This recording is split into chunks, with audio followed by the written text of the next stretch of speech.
It is that time of year again, ladies and gentlemen, where we cover the very best of 2024 in the world of professional wrestling. Hello, this is DerekJ Speaks, and we are here to run down my personal top 20 favorite matches in wrestling for the year 2024. This list is pretty much exclusively WWE and AEW, since those are the main two companies that I've watched all year. Unfortunately, my wrestling palette didn't really extend beyond AEW and WWE that much. I saw a little bit of Impact and a little bit of GCW and things like that, but not to a degree where I can really rank it on this list. So you're going to see a lot of WWE matches and a lot of AEW matches on this list. So let's not waste any time. Let's get into this countdown. But before I get completely started, let's go ahead and run through a couple of honorable mentions. There were a lot of great matches all year on all kinds of pay-per-views, PLEs, even on the weekly television shows, but I couldn't fit all of them on here. Even in the honorable mentions, it would be as long as my arm. But there were certain matches that I did want to highlight. For example, Gunther and Sami Zayn for the Intercontinental Championship at WrestleMania 41 Night 1 earlier this year. They had a very good match. Up to that point on that particular night, it was easily the best match of the entire night. And quite frankly, I think it still was the best match of that night. Mercedes Moné and Chris Statlander for the TBS Championship at World's End. As of this recording, World's End was just a few days ago. And after rewatching not even this match, but their other match, I decided that match was better, so that match will appear on the list. This one was still really good, though, as was Will Ospreay and Kyle Fletcher in their Continental Classic semifinals match. It was also a very good match, just not quite as good as another match that they had earlier. The Young Bucks and Private Party, their AEW Tag Team Championship match on the Fright Night edition of Dynamite back in October 30th to be specific. I thought that the match was paced extremely well. The crowd was fully behind Private Party, and it was a huge moment for them to win. It's very unfortunate that not much has amounted since then, but it is what it is. Rhea Ripley and Becky Lynch for the Women's World Championship at WrestleMania 41 Night 1. I thought they had a very good opener. The odds were stacked against both of them, competing in some shitty weather. Both of them, Becky went into that match with a high fever. Rhea Ripley, she was on record as saying that before the match took place, she was having a panic attack. So these two ladies had all the odds stacked against them, but they still went out there and delivered a damn good match, and it's the only real singles match from any women in WWE, and that's not to discredit or discount any of the WWE women's matches this year. There just were not as many great ones that were match of the year quality for me. You had a lot of really good ones, but nothing that really rose above to really make it onto the list outside of this one. And Mercedes Moné and Stephanie Vaquer for the TBS and New Japan Strong Women's Championship from Forbidden Door. The match that was so good, it got Stephanie hired in a completely different company. So that was very good there. And Mercedes, I'll get more into talking about her later on when we start the list, but for all of the faults of her character this year, she did have an impressive resume in terms of in-ring matches outside of a few, not to name anyone, but you know the one, Britt Baker, All In, match sucked. Anyway, let's get into the actual top 20 list, and we start at number 20. This match was an enigma of a match that took place this year. It was the Lights Out Steel Cage match between Hangman Adam Page and Swerve Strickland at All Out. It was really hard to include this match because this is just an insane match. Obviously, it's not for everyone. It's not meant to be for everyone, but it was very hard to not include it in this countdown here because for all of the things about it, which there were some sick, gross, disturbing spots in this match, but I gotta be honest with you, they went all out, no pun intended, but these guys gave their all. They had some great matches in 2023, and this one was their only match. Well, they did have a TV match, but this was one of their only big matches on pay-per-view this year. And through all the staplers and the cinder blocks and the hypodermic needles and the chair shots to the head, I still give these guys a ton of respect for their efforts in this match. But I personally never need to see a match like this again, but kudos to them, and it was good enough to make this list.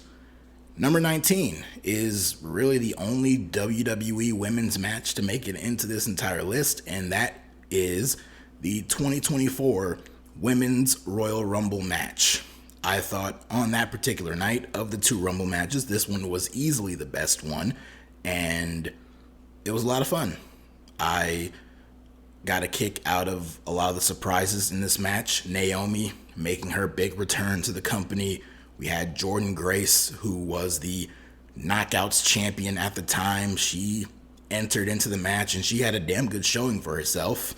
There was the big spot towards the end where Nia Jax is made to look like this unstoppable monster, and that's when we get the formal debut of Jade Cargill, who came out there, went toe-to-toe with her, lifted her up, and eliminated her by herself. The final few moments of it really was cool. And of course, all throughout the entire match, Bayley was the obvious fan favorite, and they were firmly behind her. And in the end, when she got that win, the fans exploded for it. It was a huge moment, and it was a very fun Rumble match, and I thought it deserved a spot on this list. Number 18 brings us to the Intercontinental Championship, a triple threat match between Braun Breaker, Ludwig Kaiser, and Sheamus at Survivor Series. On a show with 2 War Games matches, a World Championship match, this triple threat with these 3 guys, these 3 ass kickers, was the true standout on this show. I thought all 3 men brought the intensity, brought some high energy, and it was just all action all throughout this entire match. And something like this might get forgotten about, so I wanted to give it a little shine on a list like this. And it was a great triple threat match for a mid-card championship, but there was a better triple threat match for a mid-card championship in a different company, that being AEW, where at Wrestle Dream we saw a triple threat for the International Championship between Ricochet, Konosuke Takeshita, and Will Ospreay. And folks, this will be the first of many, many, many times I say the name Will Ospreay as I go through this list. This name will come up quite a bit as I barrel down all the way up and down this list. So this is the first of a few times you'll hear it. But this match was great. Much like the previous triple threat, all action, a lot more, not quite as physical as Braun and Ludwig Kaiser and Sheamus, but a lot more high flying and athletic in that regard. But it was still a really fun match and had a really cool ending with the Kyle Fletcher heel turn, and it gave Konosuke Takeshita the big win. And I know he still hasn't been a focal point on the TV shows since winning here, but I did enjoy in the moment seeing Takeshita get the big win here. So this was a great match.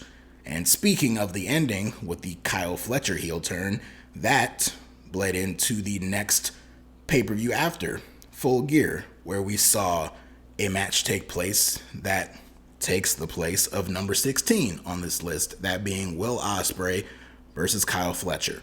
These two had a TV match earlier in the year on Dynamite. In fact, I believe that was Will Ospreay's first official match on Dynamite as a contracted AEW talent.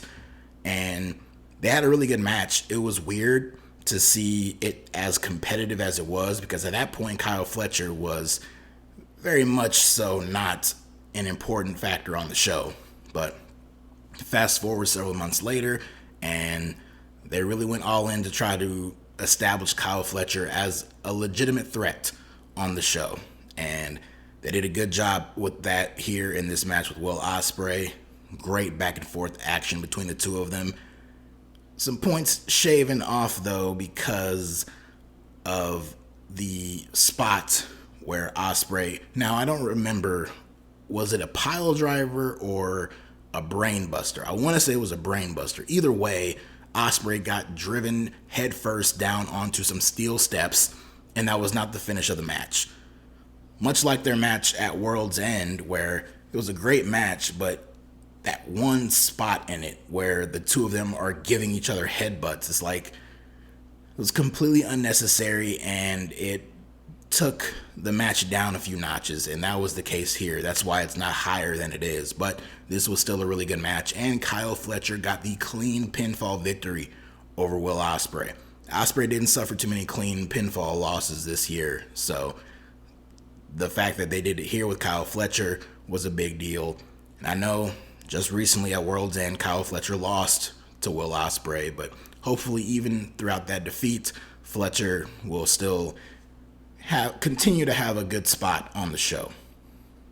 At number 15, we are back with WWE, and it is the World Heavyweight Championship main event match from Bash in Berlin between Gunther and Randy Orton. This was a nice old school type of match between these two. I don't know how to really describe it. I tried my best to describe it during my review of Bash in Berlin, which you can find on this channel, DerekJ Speaks. Subscribe.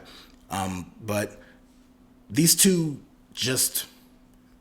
it was a very simple, basic match, but you have two very simple, great wrestlers in Gunther and Randy Orton who just told a story. The selling between the two of them was top tier. They were beating the holy hell out of each other, and you felt it. Every time Gunther would throw a chop at Randy Orton, it looked like that shit hurt him. Anytime Randy would do a move on Gunther, it looked like it was brutal. It looked like these two were in a war, and it looked like it took everything within Gunther to escape with his world championship, but escape he did. And just the old school mentality of this match and a lot of the great selling of it is why I felt that it deserved a spot on this list. Number 14, we're back at Will Ospreay. This time it was Ospreay versus Darby Allin from the December 18th edition of Dynamite. This was a Continental Classic match, and it was one of the best matches in the entire Continental Classic tournament, at least in terms of the ones that aired on television. Ospreay and Darby was built up for at least a week or two, and people knew that it was going to be a special match, and it certainly delivered. There were some crazy sequences that took place in this match that were unbelievable to see play out, and much like the Fletcher match, Darby Allin got a clean victory over Ospreay here, and it was great to see. And this was probably one of Darby's best matches of his entire career. Ospreay, just another Wednesday for him, but he delivers when it comes to these big matches, and this was no exception. Number 13, we go to All Out, where we had a Chicago street fight between Willow Nightingale and Chris Statlander, and the blow-off to their rivalry that started after Chris Statlander and Stokely Hathaway turned on Willow at Double or Nothing several months earlier. This match on this show followed an incredible match between Pac and Will Ospreay. I would throw that in as another honorable mention. They had a really great match. It was, the kind of match you would expect between Ospreay and Pac, but it was really good. and it really got a lot of energy out of the crowd. So it was a tall order for Willow and Chris Statlander to follow something like that, but these ladies went out there and killed it. And in my opinion, they even upstaged Ospreay and Pac in this street fight. They had all the plunder, tables and kendo sticks. They had light tubes, which I'm generally not a fan of, but when Willow bashed Chris over the head with that light tube on the stage, it got a huge reaction. We saw Chris Statlander do the splits on a pile of thumbtacks. These two they really took it to the extreme in this match, and I was very entertained by what they were able to accomplish here. And this was probably Willow Nightingale's best match in AEW, and for Chris Statlander, probably her second best match in AEW. Only second behind number 12 on this list, which is Mercedes Moné defending the TBS Championship against Chris Statlander at Full Gear. Like I mentioned a little bit earlier, I really, really liked their match from World's End this past weekend as of this recording. And in the moment, recency bias and all, I did feel like that match outshined the Full Gear match. Then I rewatched the Full Gear match and I had second thoughts of that, and I have to say nothing really beat the original. That rematch was really good. It was great, in fact, but this match here was a whole different level. This was absolutely incredible between Mercedes and Chris Statlander, and even though up to this point Statlander had once again become a babyface, and they really botched the whole follow through with after the match with Willow and the blow off to their feud, and it made the build up to this a little frustrating. Plus, this was around the same time that Tony Khan botched up the whole Mercedes and Camille pairing, and Chris Statlander was in the middle of that, so that didn't really play. That didn't do the match, as far as the build up is concerned, any favors. But these two left it all in the ring, and they had a tremendous match, which saw Mercedes get the win. But this is one of the best women's matches of the entire year. And Mercedes, she came in with a lot of fanfare, and they wasted no time putting the championship on her. In fact, in her first official AEW match, she won a championship, and she's been champion and undefeated ever since. And the way her character has been portrayed on TV, and a lot of the segments they have put her in, and some of the stories that they have put her in so far, have not really been overly exciting. But when she's in the ring with the right opponent like Chris Statlander, it brings out the best in her. Up to this point, Mercedes had a few really good matches, a few not so good matches, but this one really elevated her to a new level and was that one match you can point to. Like, this person is good. This person is great in the ring, and in the course of this run, that is the one match you can point to that really showcases that. And that's how I felt about this one. I could also say the same thing about the number 11 option here, that being Kazuchika Okada taking on Will Ospreay in the Continental Classic Finals at World's End. This list of mine, this top 20, looked a certain way, but I had to rework it a little bit in a very short amount of time after seeing this match. It was too damn good to leave off of this list. This is the Okada that many people, myself included, have wanted to see ever since he arrived in AEW. He has had some great matches since coming to AEW, but there is a certain gear that Okada gets in, going back to his New Japan days, that has not really been tapped into so far. And in this match and in this environment, Ospreay brought that out of Okada, because Ospreay's been on a tear all year. So this really drove home how great Ospreay is and how great Okada is. This match showcased exactly why these two, still to this day, are two of the best wrestlers in the entire world. And Okada came away with the victory. And of course, we all know the big post-match moment where Kenny Omega returned to AEW television and came face to face with Okada. I'm really looking forward to seeing that match in 2025, preferably in front of a large stadium crowd at All In July in Texas. But for this one between Okada and Ospreay, hopefully this is the first of many matches these two will have in AEW down the line. They've had several in New Japan, but I look forward to seeing them again here in AEW.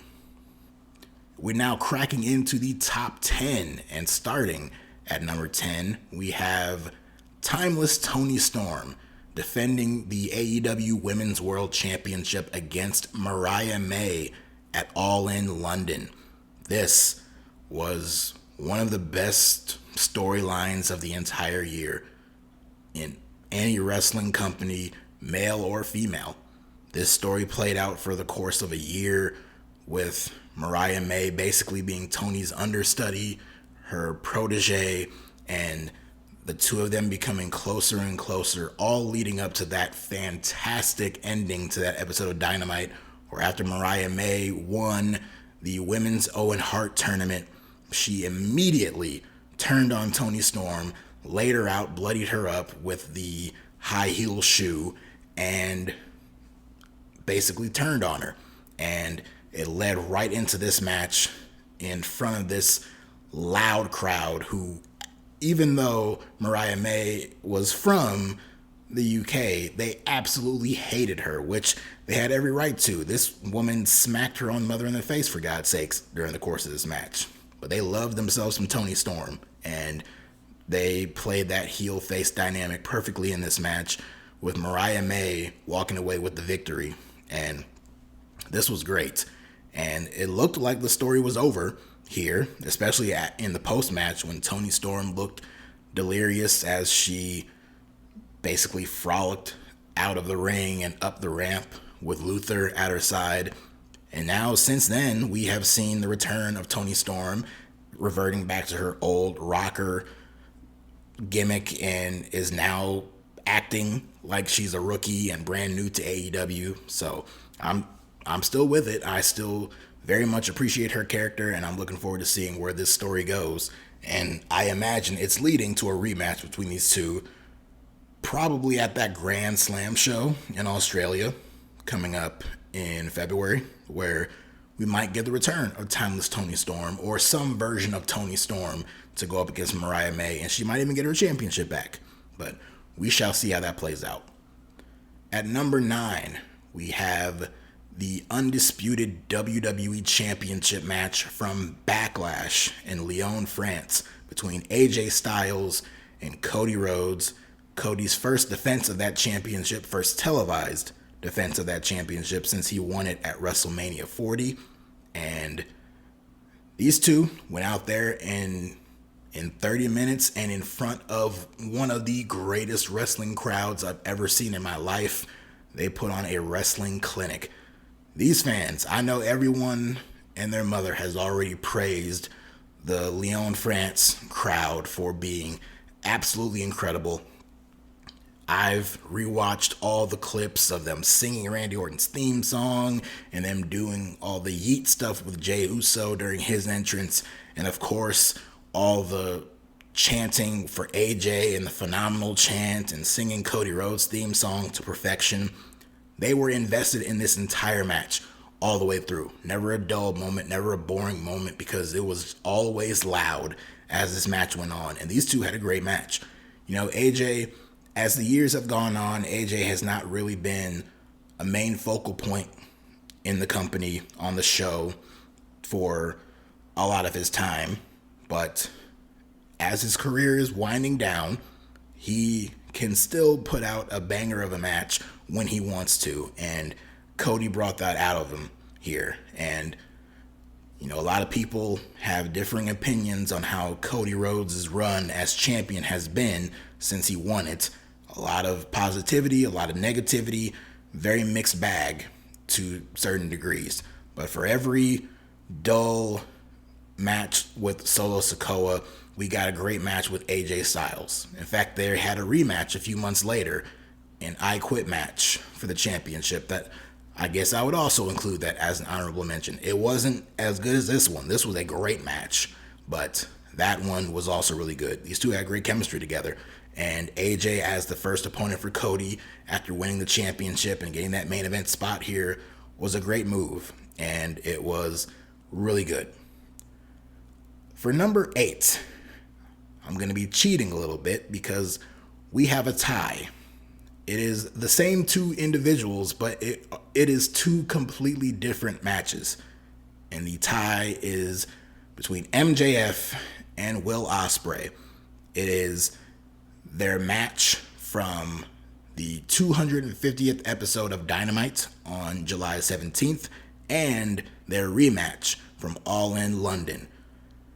If they had just had the first match, the near hour-long almost draw, these two were barreling towards a full hour of in-ring action for the International Championship. They got just at the cusp of 59 minutes when MJF, through the skin of his teeth, beat Ospreay and won the championship.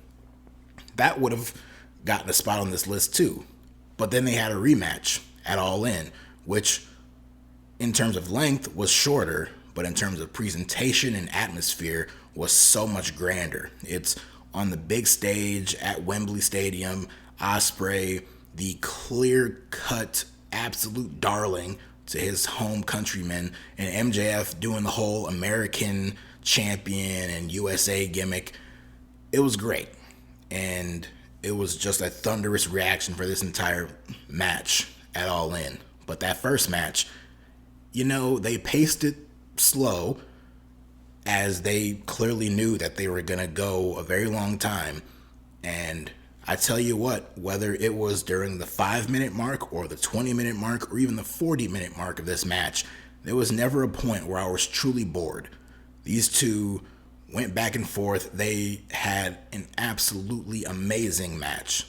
And had they gone the full hour and it had been a draw, it probably would have gotten its own spot and it would have been much lower on the list. Not that I have issues with draws, but in this case, knowing what I know about the rematch, that would have knocked it down. But because there actually was a winner here, and I really couldn't choose one match over the other, I decided to lump them together and put them in their own spot on this list. So tied at number 8 are the two MJF Will Ospreay matches from this year for the International/American Championship.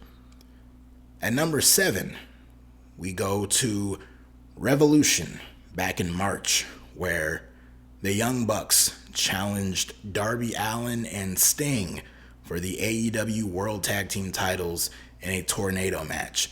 This was the big final send-off for Sting in not only AEW, but professional wrestling. This was Sting's official last match, and you couldn't ask for a better send-off than what they gave him here. He went out there, he had this tremendous video package. His entrance was incredible. He had his two sons there, both cosplaying as different versions of Sting throughout his career. He comes out with Slayer, Metallica, Seek and Destroy playing, and the match itself was fantastic. This was Sting's last hurrah. He got the huge babyface reaction. Of course, Darby Allin, the insane idiot that he is. Darby did a crazy spot in that Ospreay match where he did the coffin drop and Ospreay moved and he landed on the apron. Something we've seen him do before. In that particular match, it looked sickening. This one at Revolution, even worse when he did that, and the spot where he dove off the ladder and crashed through that plane of glass. Brutal, disgusting. The zoom in on his back and the slow cuts and blood seeping out of his back, it was disgusting. But because of the whole story of this match, and props to the Young Bucks, who got crapped on a lot this year by many people, myself included, and deservedly so, but they played their roles as the prickish heels who the crowd absolutely hated in this match, and they played their roles to perfection. They were the perfect foils for Sting and Darby, and it would have been a depressing night for that crowd had the Young Bucks won, but They did not. Sting was able to have his hand raised high and retired as a champion, something that he did not want to do, but Tony Khan convinced him to do it, and I'm glad he did, because it made for a tremendous ending for Sting's career. And, you know, as we get closer to the top of this list, a lot of these matches, some may argue how great of a match they are, but it's the emotion. There's more to these matches than just moves and holds. It's the emotion, it's the story, it's the so much more context behind it, which is why a match like this, maybe not technically it's a better match than Cody and AJ or Okada and Ospreay or some of these other matches I've mentioned, but just in terms of the moment and everything surrounding it, not just bell to bell, but everything about it, and the fact that this was Sting's final match and the emotion that went into that, that's why it's as high on this list as it is. At number 6, it's a match that took place on that very same show of Revolution back in March, and it happened a little bit earlier in the show. Now, while I did get the emotion, I loved the feelings that Sting and Darby and the Bucks gave me, I can't lie, the best match of that night was easily Will Ospreay versus Konosuke Takeshita. I thought it that night. Several months have passed where I almost forgot about it, but then as the year comes to an end, people start going through their lists, people start reminiscing, this match starts to come back around, and I think to myself, was it really as great as I thought it was? And then upon rewatching it, hell yes, it was. This was incredible. This was a fantastic match. Ospreay's first official match as a contracted AEW star, and he and Takeshita absolutely killed it. So this definitely deserves a high spot on the list. Number 5 was Will Ospreay again, this time challenging Swerve Strickland for the AEW World Championship in the main event of Forbidden Door. This match was easily one of the best main events in AEW history, especially in terms of a World Championship match. I would say this match and another AEW World title match that took place on a different pay-per-view are the top 2 best World Championship main events in the history of AEW. Ospreay and Strickland, I could see these guys wrestle each other every single day.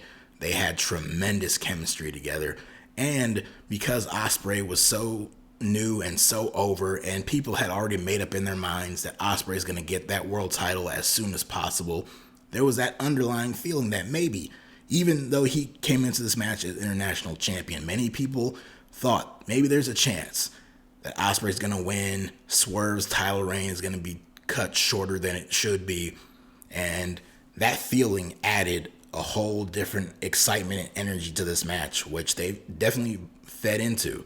But I can't praise this match enough. This was great. I called it one of the best main events in AEW history during my review, and I still stand by that statement to this day. At number 4, we finally return back to WWE after talking about so many AEW matches.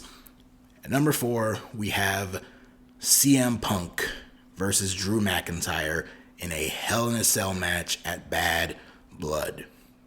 Literally the only negative thing I can possibly say about this match is I still am bummed that they did not get the main event spot on that show. But, you know, The Rock. But these guys, I mean, if I'm giving out awards for Feud of the Year, it easily hands down goes to Punk and McIntyre. And it's a feud that started completely by accident. Now, of course, Punk, he had many enemies upon returning last year at Survivor Series, but the main antagonist that we were all gearing up for was Punk and Seth Rollins. But due to a little run-in between these two during the Rumble match this year, it resulted in Punk getting injured.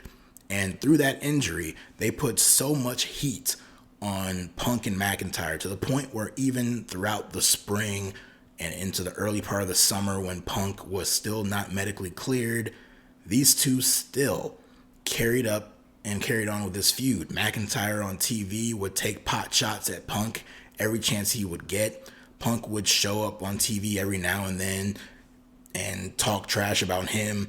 And then, of course, we got into the screw jobs, where Punk was the reason that McIntyre was world champion for only 5 minutes at WrestleMania. He cost him the world title in his home country of Scotland at Clash of the Castle.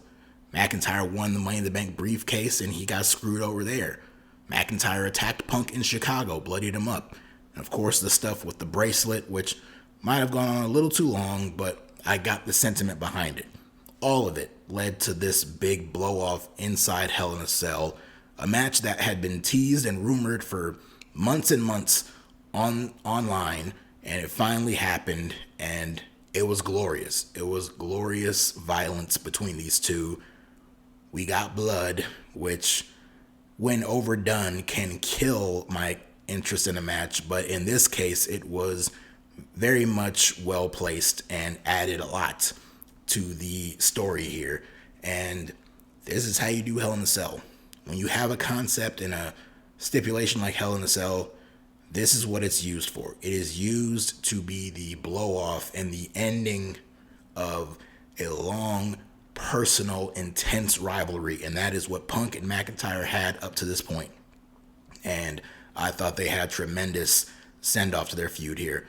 And even in this match, we had some brutal stuff where McIntyre went for that Claymore and Punk moved out of the way, and McIntyre landed back first on the steel steps. Punk bashing McIntyre in the head with that toolbox, which apparently was hard way, and it led to all the stitches in McIntyre's head.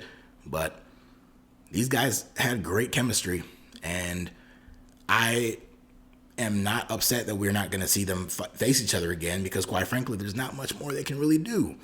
But this was the perfect way to end their feud, which again was the best feud of the entire year. At number 3, we have, for the final time, I will say his name, Will Ospreay.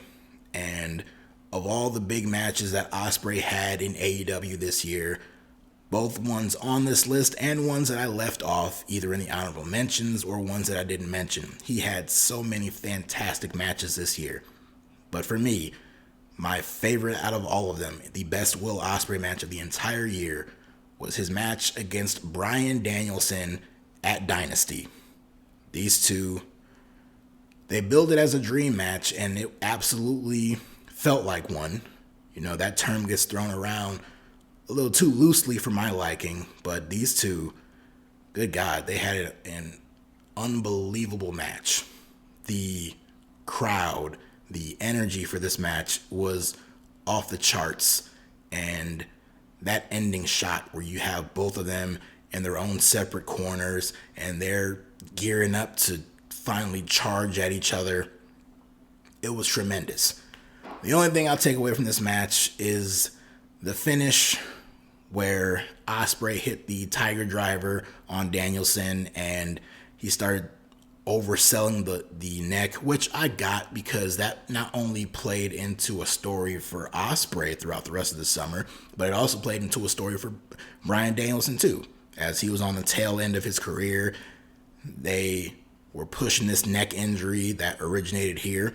And of course, for Ospreay, the neck injury was caused to Bryan Danielson, this person he respects so much, and it was caused by that Tiger Driver. And then he refused to use that move from that point on until he had no choice but to bring it back in that match with MJF at All In.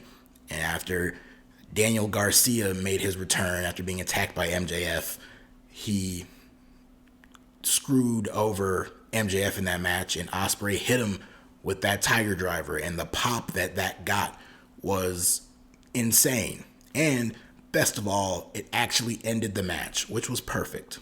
So all of at least these two big stories came from the way that this finish was set up. But I thought the way that they did it really kind of undercut the moment of Ospreay winning, with the officials and everybody immediately coming in and checking on Danielson while Ospreay's having his arms raised. You have the crowd who are cheering for Ospreay, but at the same time, they're a little confused because they don't know how real or fake Danielson's injury is, so it kind of made it a little bit awkward. But the actual match itself, from bell to bell, was incredible. And then there were two. We have the final two matches here. I will say this, both of these last two matches, number one and number two, are very similar in that they had a great build-up, and the payoff and the final moments of the match were tremendous, and the outcome and everything were these special moments. And when I think about moments in wrestling for this year, at least in terms of the two big companies, these two matches were the epitome of that. And so the first one I'm going to get into is at number two, and it's Roman Reigns versus Cody Rhodes in a Bloodline Rules match for the undisputed WWE Championship in the main event of WrestleMania Night 2. What can I say that hasn't already been said about this match? It was amazing. I'll say this, even before all of the interference and the cameos, these two were having a really good match. It wasn't anything overly great, but it was really good. So good to the point where I almost forgot that I was expecting all of these different people to show up, but they did. We had Jimmy Uso come out, which led to Jey Uso combating him. We had Solo Sikoa appear, which brought out John Cena to target him. Then The Rock comes out. We get a Rock Cena appearance. They hit the Shield's music, and you know you're locked in and really zoned in on the moment when they hit the Shield's music, and you think, like an idiot like me, for even a nanosecond that, holy shit, did they get Dean Ambrose, John Moxley to make an appearance here? But of course, you snap back to reality, and it's just Seth Rollins, who, kudos to Seth Rollins, MVP of WrestleMania weekend, for being half dead and still dragging his body out to make for a pivotal spot in this match. And then of course we had The Undertaker. I do still wish that we could have had Stone Cold Steve Austin appear in this match and he get a big pop too, but it was really cool to see The Undertaker be the final big boss that took out the final boss of The Rock and led to the big finish, and Cody Rhodes finally finishing his story and winning the championship. It really was an incredible moment. And of course the post-match celebration, everyone's so emotional. Michael Cole and Corey Graves on commentary are emotional. Samantha Irvin, as she's making the announcement, is in tears, and everyone flooding into the ring, all the different baby faces, of course Brandy Rhodes, Cody's mother, all these different people coming out there. It was a tremendous moment, and stuff like that is why I love pro wrestling so much, because you get moments like that. You get endings to matches like that, and the fact that we came so close, at least as close as we did, to not getting this. If The Rock had his way back in January, I ain't gonna beat a dead horse, although it ain't that dead of a horse, since we're kind of in a somewhat similar situation heading into 2025, where you have all these different matchups rumored and teased for WrestleMania, but they could all go up in smoke if The Rock wants to come back in and find his way onto the WrestleMania card, because man, every single year for the past couple of years, these WrestleMania shows revolve around The Rock's schedule and whether he's going to commit to a match or not, and it's up and down. I'm convinced that he is, and all this stuff is just bullshit, and he's going to be entrant number 31 and win the Rumble and challenge Cody for the championship at WrestleMania. I'm just saying that now, because I'm not about to get my hopes up and expect a different match when all of this is just going to come back around to The Rock. But even still, outside of all that, Roman and Cody here, great stuff. Which leads us to number one. Up until August, my favorite match of the year was Roman and Cody, for not just the match itself and all the stuff in it, but just the moment itself of Cody winning, finishing his story.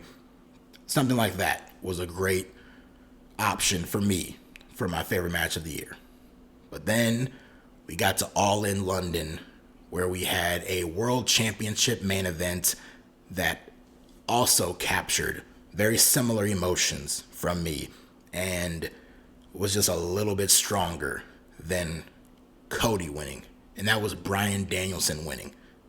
Number one on my top matches of 2024 is Swerve Strickland defending the AEW World Championship against Bryan Danielson, title versus career, in the main event of All In at Wembley Stadium. Man, I just can't put it into words how fantastic of a match this was. This was, in my opinion, the greatest main event in AEW history. Everything about this, from Danielson's family, his 2 kids and his wife in the front row, Swerve, who at different points throughout the year is a huge babyface. Here, he's the most evil, dangerous man in the world, and Bryan Danielson's the ultimate underdog babyface. You get the Crimson Mask. He's bloody. He's roughed up. He's selling his injured neck. Swerve is just meticulously torturing this man throughout the match and is traumatizing his children by beating him down in front of them. But Danielson would not give up. He would not quit. He kept fighting. And then after a slight distraction from Hangman Page on the outside, it led to Danielson coming back, but not immediately, because Swerve did kick out of a Busaiku knee. But the two of them went back and forth more and more until Danielson locked in the label lock and then caught Swerve's hand, snapped his fingers, and then reapplied the hold, and Swerve tapped out, and the fans exploded. Of course, it doesn't hurt that you had Final Countdown playing before and after the match, and of course his family gets in the ring. We had the Blackpool Combat Club at the time, before things went sour for them. They came out there, just all the pomp and circumstance of this moment. Bryan Danielson has stated that this was his favorite moment of his entire career, even beating out him winning the main event of WrestleMania 30 back in 2014. And I'd be hard pressed to disagree with him. You know, this was a tremendous moment and was, in terms of wrestling, my favorite moment of the year, because the moment itself of Danielson winning was great, but the match itself was phenomenal. And this was the end of Swerve's run as champion, and he had a hell of a run as champion. In fact, Swerve this year truly became a main event guy, from winning the title at Dynasty, leading into the match with Ospreay at Forbidden Door, the match here with Danielson, and even though he lost this one and lost the main event of All Out 2 weeks later against Hangman in that crazy cage match, to the point now where Swerve, he's not really doing a whole lot at this exact moment, but the fact that he can pop up on screen in a backstage segment at different points and get one of the loudest ovations of the night clearly showed just how huge of a star he became this year. And Bryan Danielson, you know, had this been his final match and he rode off into the sunset and retired as world champion, similar to what they did with Sting, and this was his last match, this would have been one hell of a send-off. And probably a better send-off than him putting over Moxley and this Death Riders crap. But even still, this match was fantastic. The ending was fantastic. And I'd be crazy not to have this as my number one match of the year. And with that, that is the list. That is all 20 matches plus a few honorable mentions of my favorite stuff in the year 2024. You would notice there's a lot of AEW matches on that list, and I will say, even though week to week AEW television has not been great, and the ratings show that, as the ratings at the beginning of 2024 do not look anywhere close to what they look like at the end of 2024. But in terms of these pay-per-views and these big matches, when it comes to that stuff, they do certainly deliver. And even though WWE is a hotter product right now, for now, until they completely drain out their audience with all these 3-hour shows and these 2-night pay-per-view events that they're planning in the future. But till then, they're a very hot product. And AEW is as cold as it's ever been. Even still, both companies provided a lot of great matches that I enjoyed and a lot of other people enjoyed. So I wanted to showcase both companies since they're the only two real companies I watched all year. So we'll try to change that next year. In fact, I know we'll change that next year, because the next time I will be here to talk to you guys will be covering the New Japan Wrestle Dynasty show on January 5th. That joint show with New Japan, AEW, CMLL, and Ring of Honor. Looking forward to that show. I'll have some type of review for that and probably some thoughts on Wrestle Kingdom. Not overly excited for the Wrestle Kingdom card this year, so I don't know how in depth I'll go into talking about that. But if I check out anything from that show too, I'll include it in my Wrestle Dynasty review. So that'll be right there out the gate. Hopefully we get a couple of matches from those two shows that could be on the top 25 list for next year. So we'll have that. And then after that, come January 6th, we have the Raw debut on Netflix. So I will be watching that. I'll be tuning in to however long that show is, and I'll be covering that. So the fun never ends for us here. But as we close out this year, thank you all for tuning in, listening to the channel. It means so much to me how you guys continue to come here and listen to me ramble on about all this wrestling stuff.